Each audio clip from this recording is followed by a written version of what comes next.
Hey guys, now before I begin, some breaking news. The new Medvedev is out of Paris. He's lost in the second round against Shadi. It was just like, yeah, I did not expect it. I actually recorded my video during the second set when it was a setup. But yeah, wow, what a shock. We all know the run Medvedev has been on. For him to be out in the first round, essentially, against home favourite Shadi. He had many break points but couldn't convert. Shadi almost choked it in the end, but wow, what an amazing shock that was. I will cover it in a future video. But luckily this video wasn't too focused on the big four or the top players, so it doesn't make much of a difference. But I thought that I need to include it before I put this Tennis Tuesday video out. Medvedev is out of Paris. Also, the defending champion Karen Khachanov is out. So not a great day for the Russians.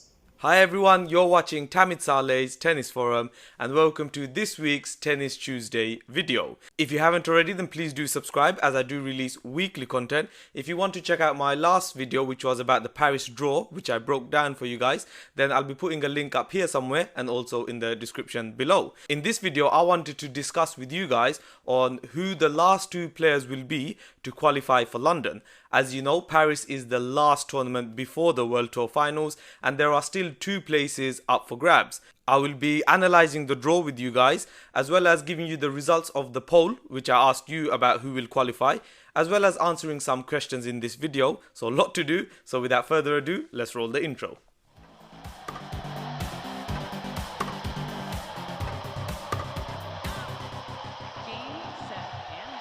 So the Paris Masters 1000 is fully underway now. I was actually waiting for this tournament since Shanghai. All the players are here. Well, all of them except one. As you may or may not have read, Roger Federer has withdrawn from Paris. He will be back for London. This was pretty much straight after he won Basel. And yeah, he needed that rest time and he wanted to be fully fit going into London. I can understand his decision. However, you know, it does leave the draw a little bit more wide open in that third quarter especially. And I'm going to go through on who may benefit from Roger Federer's withdrawal. Now, there are essentially 6 players battling out for 2 spots. They are Zverev, Berrettini, Roberto Bautista Agut, Monfils, Goffin and Fognini. Zverev is pretty much there, as you're going to see from my spreadsheet. And Berrettini is a big favourite to get that 8th and final spot. However, it's still not over for the other 4. I've made a little spreadsheet which I'm going to have on the screen right now as I talk you through what needs to happen and yeah, who needs to achieve what to get those last remaining spots in London. Let's have the spreadsheet come up now. Okay, so as you can see from my spreadsheet, I've highlighted the 4 chasing players, RBA, Goffin, Fognini and Monfils in yellow, just so you can see their route a little bit more clearly. All the first round matches are completed now, so we start from the second round. As you can see, Roberto Bautista Agut's first match is against Alex de Minaur, which won't be easy at all. He had a great run in Basel last week, only losing to Roger Federer in the final. But yeah, that's his first match. Goffin, his first round match is against Dimitrov. Fognini's got a really tough first round match as well against the young Canadian Shapovalov. And Monfils is against fellow countryman Benoit Paire. Assuming all 4 of these guys win their second round matches, we'll look into the third round. Now, as you can see, Roberto Bautista Agut has an incredibly tough match against, well, Tsitsipas potentially. It could be Taylor Fritz, but I've put the most likely opponents down. So yeah, Roberto Bautista Agut, Tsitsipas. It's a must-win game if RBA has any intentions of qualifying for London. Likewise with Goffin, he plays Dominic Thiem, another very difficult match and another match that he must win. Fognini, he plays Sasha Zverev in the third round, once again must win. And Monfils, probably out of the 4, has the slightly easier opponent. He's going to face Albot. Now, we would have had Roger Federer's name there. However, with his withdrawal, you know, it's opened up that quarter a little bit. Therefore, Monfils benefits a little from that withdrawal. Now going into the quarterfinal, and this is the earliest possible in which that 8th spot can change hands. As you can see, Berrettini is currently in that 8th spot, and Roberto Bautista Agut, he needs to at least reach the quarterfinals, and then he will need Berrettini to lose in the second round for him to leapfrog Berrettini. Of course, this is still a little bit unlikely, as looking at Berrettini's second round match, it is against Jo-Wilfried Tsonga.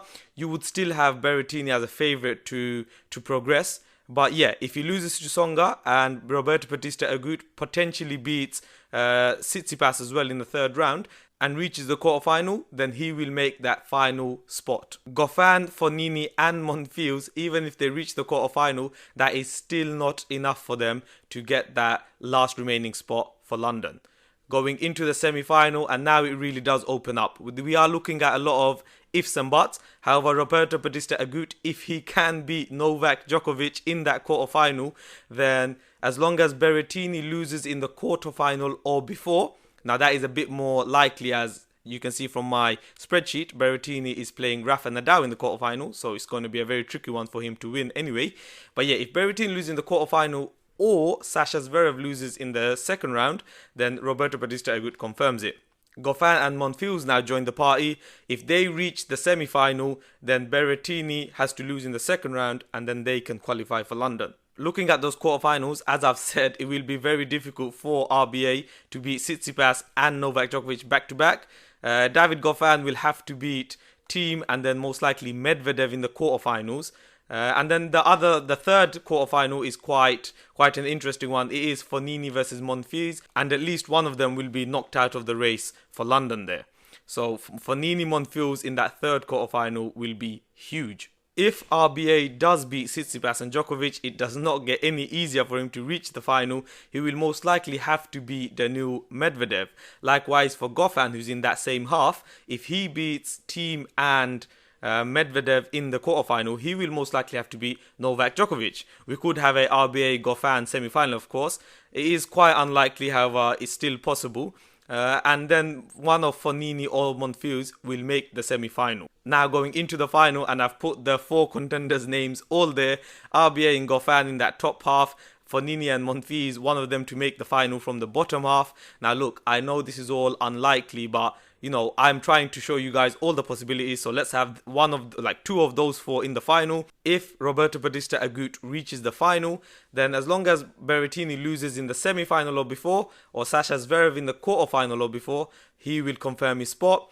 Goffin and Monfils, as long as Berrettini loses in the quarter-final and Sasha Zverev loses in the second round, or one or the other, then they will confirm their spot. And now for the first time, Fognini has his chance. Like I've said earlier, the minimum requirement for him to have any chance of qualifying for London is he needs to reach the final of Paris.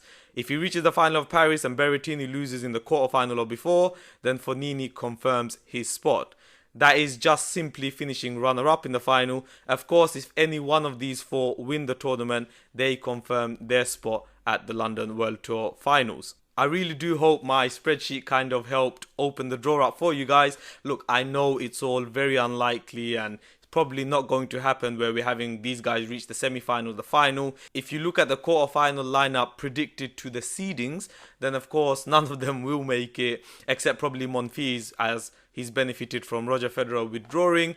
But I thought it'd be fun to just focus on these guys in this video. We focus a lot on the big players, the Novak Djokovic, Rafa Nadal, Roger Federer, Medvedev recently, and even next-gen players like Tsitsipas, Dominic Thiem, Sasha Zverev. So I thought I'd make this video on the players chasing that last two spots. Of course, it's not only them. There's still players like Stan Wawrinka, Schwartzman, where if they win Paris, they still have a shot of qualifying for London as well. However, I didn't want to include players that need to win the entire event to have any chance. I'm now going to look at and discuss the poll which I put out a couple of days ago, asking who you thought would get that last spot. We assume that Sasha Zverev will get that 7th spot, and to be honest, it was quite an emphatic victory for Matteo Berrettini. Out of 270 votes, 79% of you thought that he will get that 8th spot, and then all the other players get less than 10% in the single digits.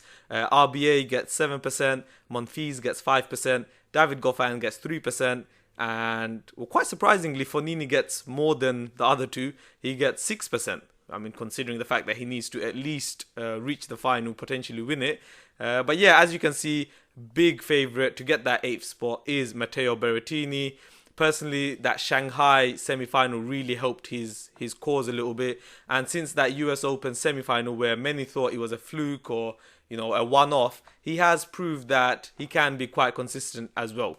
My predictions, I agree with you guys. I said it, I think, after my Shanghai video as well. I do believe that Matteo Berrettini will get that 8th spot. Looking at my spreadsheet, it just furthers my belief that, look, it's very unlikely that all of these scenarios will take place for it to not happen. So I agree with you guys on this one. I also think that the last 2 spots will go to Sasha Zverev or Matteo Berrettini. I'd love to hear what you guys have to say on that matter. I'm pretty sure you'll probably agree just by going on poll results. But yeah, do let me know what you think. Did you enjoy that little spreadsheet I made? I thought I'd, you know, try something new. Let me know if you thought it was a good idea or not, if I should do more of these types of things in the future with spreadsheets and visuals and so on. Yeah, I was quite pleased with myself, if I do say so myself. I'm going to quickly finish off this video with some Q&As. I'll answer only a couple as this video has ran on for longer than I expected. This question was from Matthew Sherwin. He said, is there any chance of Roger Federer to regain that #1 if he wins all 4 majors? Now, Matthew, please do watch my video on the ranking system. There is always a chance for anyone to regain that #1 spot. Most likely, he won't even need to win all 4 majors. The #1 normally has at least 2 majors. But yeah, Roger does have a chance. It is unlikely in my opinion, but yep, there is always a chance. Another question, or well, kind of a demand, is from George Thomas. He said, talk about WTA. Now, the reason I don't talk about WTA is not because I don't find it interesting. I actually do watch women's tennis. However, it's not to the level I watch the ATP. I know there was a fantastic match yesterday between Bianca Andreescu versus Simona Halep. But yeah, it's just the fact I don't talk about it because I just feel like if I was to make a WTA video, it would be a very basic video as my understanding on it, on stats and so on. It's minimal. However, I do find it very interesting, and I'm sure there are WTA YouTubers out there with great quality videos. I'm going to leave it there. I will answer some more questions, you know, just maybe drop a couple here and there in each of my future videos. Let me know what you thought of this video. Please do leave a comment below. I do appreciate all the comments you guys give. I try to respond to most, if not all of them. Let me know once again what you thought of the spreadsheet. And if you haven't already, then please do subscribe for future videos. Thank you very much.